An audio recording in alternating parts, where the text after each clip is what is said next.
विद्यार्थी मित्रांनो, इंजिनिअरिंग करायचंय आणि इंजिनिअरिंगला ऍडमिशन मुंबई या ठिकाणी घ्यायचंय. CS, IT, AIML, AIDS यासारख्या ब्रांचेस घ्यायच्यात. पण सीईटीला स्कोर कमी आहे, तर हा व्हिडिओ शेवटपर्यंत पहा. या व्हिडिओमध्ये मी तुम्हाला मुंबईमधील काही अशी कॉलेजेस सांगणार आहेत, की जी कमी पर्सेंटेजला सुद्धा तुम्हाला चांगल्या ब्रांचेस ऑफर करतायत. आणि ऑलरेडी पुणे सिटीवर हा व्हिडिओ ऑलरेडी मी बनवलाय. तर भरपूर कॉलेजची तुम्हाला लिस्ट दिली आहे. मग तो व्हिडिओ जर तुम्हाला पाहायचा असेल, तर पहिली गोष्ट चॅनलला सबस्क्राईब करा आणि त्याच्यानंतर आपल्या व्हिडिओ सेक्शन मध्ये जावा. तुम्हाला व्हिडिओ मिळून जाईल. आज आपण मुंबईसाठी कव्हर करतोय आणि येत्या काही व्हिडिओज मध्ये आपण बाकीच्या सिटीज पण पाहणार आहे. त्याच्यामुळे चॅनलला नक्की सबस्क्राईब करा. आता पहिली गोष्ट डायरेक्ट मी तुम्हाला लिस्ट सांगतो कोणकोणती आहे. आता ही लिस्ट मी अरेंज केलेली नाहीये.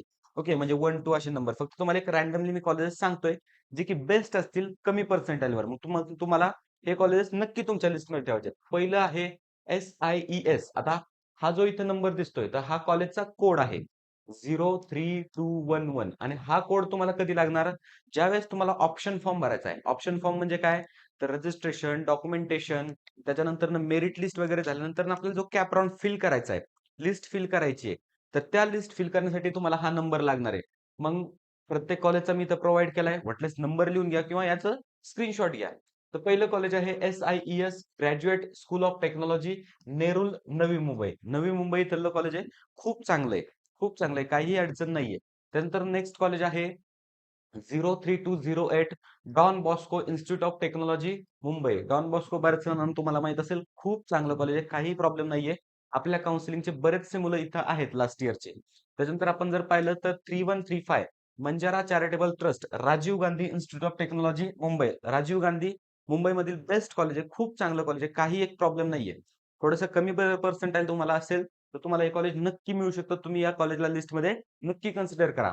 त्याच्यानंतर आहे ST Francis institute of technology, Borivali, Mumbai. Borivali मधले जर तुम्ही असाल, तर तुमच्यासाठी one of the best option हा होऊ शकतो. हे मायनॉरिटी अंडर कॉलेज येतं. त्याच्यानंतर नेक्स्ट आहे Xavier institute of engineering, Xavier technical institute, Mahim, Mumbai. Mahim मध्ये हे कॉलेज आहे आणि मुंबईमधलं चांगलं कॉलेज आहे. काही अडचण नाहीये आणि तिथं आपली मुलं आहेत. त्याच्यानंतर आपण नेक्स्ट जर पाहिलं, तर नेक्स्ट आहे Mahavir education trust, Shah and अँकर खुर्ची इंजिनिअरिंग कॉलेज, मुंबई. खूप चांगलं कॉलेज आहे मुंबईमधलं. कमी पर्सेंटाईल असतील तुम्हाला, तर नक्की अप्लाय करा. आता ह्या कॉलेजचे देखील कट ऑफ कमी नाहीयेत, पण कंपॅरेटिव्हली आपण पाहिलं टॉपचे टियर 1 ची कॉलेजेस, तर याचे हे नक्कीच कमी येतं. त्याच्यानंतर आहे Bharati Vidyapeeth college of engineering, Navi Mumbai. Bharati Vidyapeeth ग्रुपचं हे कॉलेज आहे आणि खूप चांगलं कॉलेज आहे. काही एक प्रॉब्लेम नाहीये तुम्हाला तिथं. त्याच्यानंतर आहे तेरणा इंजिनिअरिंग कॉलेज, नेरुल, नवी मुंबई. नेरुल मधलं हे कॉलेज आहे. खूप बेस्ट कॉलेज आहे. काही अडचण नाहीये. त्याच्यानंतर इथं कुठल्याही प्रकारची मायनॉरिटी वगैरे नाहीये तेरणा कॉलेजला. त्याच्यानंतर आहे Atharva college of engineering, Malad west, Mumbai. Malad मधील हे कॉलेज आहे अथर्व कॉलेज. खूप चांगलं कॉलेज आहे. त्याच्यानंतर आपण जर पाहिलं तर Mahatma education society, Pillai college of engineering, new Panvel. Panvel साईडला हे कॉलेज येतं. थोडंसं पनवेल साईडला म्हणजे पनवेलची मुलं आहेत, तर नक्की त्यांच्यासाठी हे फायद्याचंच कॉलेज आहे. 3207 हा याचा कॉलेज कोड आहे. त्याचबरोबर अथर्व कॉलेजचा 03203 3190 तेरणा कॉलेजचा. नंतर भारती विद्यापीठचा 3189. या कॉलेज कोड मध्ये मिस्टेक करायची नाही, कारण मुंबईमध्ये कॉलेजचे नाव खूप कन्फ्युजिंग आहेत. ओके, म्हणजे जसं विवेकानंद, विद्यालंकार खूप कन्फ्युजन आहेत. आता VIT, Vivekanand institute of technology, VIT म्हटलं जातं. विद्यालंकार इन्स्टिट्यूट ऑफ टेक्नॉलॉजी, त्याच्यामुळे याच्यामध्ये मिस्टेक करायची नाही.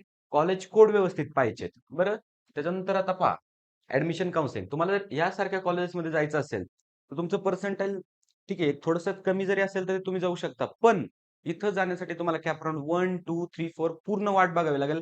कारण आता प्रत्येकाला CSIT हवंय. कॉम्पिटिशन खूप जास्त आहे. सेकंड अटेम्प्ट आहे. सेकंड अटेम्प्टमुळे सुद्धा कॉम्पिटिशन वाढली. मग त्यासाठी आपली इंजिनिअरिंग ऍडमिशन काउन्सिलिंग ही तुम्हाला बेनिफिशियल राहणार आहे. क्लासिक बॅच आहे, प्रीमियम बॅच आहे. क्लासिक बॅच मध्ये तुम्हाला लिस्ट वगैरे पूर्ण प्रोसेसचा गायडन्स वगैरे मिळणार आणि प्रीमियम बॅच मध्ये आम्ही तुमची पूर्ण प्रोसेस ही स्वतः करून देतोय.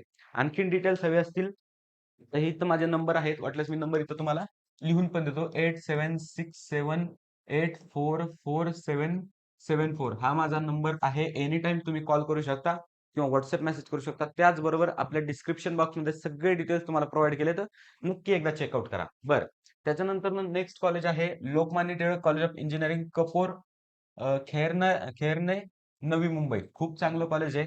त्याच्यानंतर नेक्स्ट जर आपण कॉलेज पाहिलं तर NYSS दत्ता मगे, दत्ता मगे college of engineering, एरिओली, Navi Mumbai.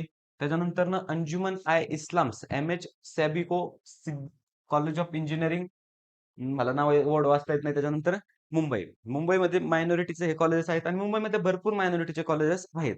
पण त्यामध्ये कोणत्या मायनॉरिटीचं आहे हे पण महत्वाचं आहे. बरोबर आहे. जर तुमच्याकडे ख्रिश्चन मायनॉरिटी असेल आणि तुम्ही दुसऱ्या मायनॉरिटीच्या कॉलेजला अप्लाय करत असाल, तर मग तिथं काही एक कामाची नाहीये तुमची मायनॉरिटी. बरोबर आहे. मग त्यासाठीच आपली काउन्सिलिंग तुमच्यासाठी हेल्पफुल असणार आहे. त्याच्यानंतर जर पाहिलं आपण तर Jawahar education society, Annasaheb Chanduman Patil college of engineering, Kharghar, Navi Mumbai. Kharghar मधलं कॉलेज आहे. त्याच्यानंतर जर पाहिलं तर MGM college of engineering and technology, Kamothe, नवी मुंबई. खूप चांगलं कॉलेज आहे. नेक्स्ट आपण जर पाहिलं तर Watumull institute of engineering and technology, Ulhasnagar, ठाण्यामधलं कॉलेज आहे. उल्हासनगर मधलं म्हणजे तिकडली मुलं आहेत तर ते नक्की त्याला अप्लाय करतील. त्याच्यानंतर पाहिलं तर Rizvi education society, Rizvi college of engineering, Bandra, Mumbai. त्याच्यानंतर पाहिलं तर Konkan Jnanpith college of engineering, Karjat, Karjat मधलं कॉलेज आहे. आणि कमी पर्सेंटाइल असतील तुम्हाला तर नक्की ह्या कॉलेजेसला तुम्ही प्रेफर करा. काही एक अडचण नाही. बेस्ट कॉलेजेस येतं. बरोबर. आता ही कॉलेजेस होती कशी थोडीशी कमी पर्सेंटाईलची. बरोबर. ज्यावेळेस आपल्याला जास्त पर्सेंटेज आहे, त्यावेळेस आपली लिस्ट आपण व्हीजेटीआय, एसपीआयटी, नंतर विद्यालंकार, थाडोमल इकडनं सुरू करणार आहेत. बरोबर. पण ही पण कॉलेजेस तुमच्या लिस्टमध्ये ठेवा कारण सेफ साईड. पहिल्या राउंडला कॉलेज मिळणं खूप महत्वाचं असतं. जर पहिल्या राउंडला आपल्याला कॉलेज नाही मिळलं, मग ज्यांना कॉलेज मिळतं, बरेचसे मुलं ऍडमिशन घेतात. मग त्याच्यामुळे सेकंड राउंडसाठी सीट अवेलेबिलिटी ही कमी असते. त्याच्यामुळे कट ऑफ हा वाढू शकतो. पहिल्या राउंडला कॉलेज मिळलं तर आपण एक सेफ साईडला असतो. त्याचबरोबर बरेचसे मुलं विचारतात, की सध्या आता ही जी कॉलेजेस मी तुम्हाला सांगितली, तर यातली काही टियर 2, टियर 3 कॉलेजेस आहेत. मग यांच्यामध्ये सध्या ऍडमिशन घेऊन काही आमचा फायदा आहे का? प्लेसमेंट वगैरे मिळेल का? तर पहिली गोष्ट मी तुम्हाला करतो, प्लेसमेंट ही पूर्णतः तुमच्यावर डिपेंड आहे. जर तुम्ही व्हीजीटीआय मध्ये गेले, सीओईपी मध्ये गेले, इव्हन पीआयसीटी मध्ये गेले, कॉलेज डायरेक्टली कधी तुम्हाला प्लेसमेंट ऑफर करत नाही. डायरेक्टली ये बाबा तू ह्या कॉलेजला लागला ही धर तुझी प्लेसमेंट. नाही. असं चुकूनही कुठं होत नाहीये. तुम्हाला त्या ठिकाणी तुम्हाला प्रूव्ह करावं लागतं. कॉलेजचा रोल काय असतो, की तुम्हाला एक प्लॅटफॉर्म अवेलेबल करून देणं, कंपनीज अवेलेबल करून देणं. मग त्या कंपनीला तुम्हाला प्रूव्ह करायला लागतं, की मी कसा तुमच्यासाठी बेटर आहे. कारण तिथंही कॉम्पिटिशन कमी नसते. जर आपण व्ही-आय-टी सारख्या कॉलेजला गेलो तर 3,750 एवढं व्ही-आय-टीचं इंटेक आहे कॅपचं. त्याच्यानंतर जर पाहिलं तर आय-एल-एस वगैरे एन-आर-आय कोटात हा तर वेगळाच राहिला. एवढं इंटेक आहे. टोटल कॉम्प्युटर इंजिनिअरिंगच्या 720 सीट्स आहेत व्ही-आय-टीमध्ये 720. म्हणजे जेवढं पी-आय-सी-टीचं टोटल इंटेक आहे तेवढं व्ही-आय-टीचं. मग या सगळ्या गोष्टींबद्दल आपल्याला थोडासा विचार करावा लागतो, की ते कॉलेज एवढ्या मुलांना प्लेसमेंट प्रोव्हाईड करू शकेल का? का त्याच्यापेक्षा आणखीन काही बेटर ऑप्शन आहे? 4 वर्षानंतर कोणती परिस्थिती असेल? ह्या सगळ्या गोष्टींचा विचार करूनच आपण तुमच्यासाठी पूर्ण प्लॅन बनवत असतो. आणि प्रत्येक स्टुडंटसाठी आपला प्लॅन असेल, लिस्ट असेल, स्ट्रॅटेजी असेल, हे वेगळं असतं. त्याच्यामुळे जर काउन्सिलिंगला एनरोल केलं नसेल, करायचं असेल तर डायरेक्ट डिस्क्रिप्शनमध्ये बॉक्स आहे किंवा हा क्यूआर तुम्ही स्कॅन करू शकता किंवा माझ्या नंबरवर एनी टाईम कॉन्टॅक्ट करा. आपली काउन्सिलिंग ही तुमच्यासाठी बेनिफिशियल असणार आहे. All the best.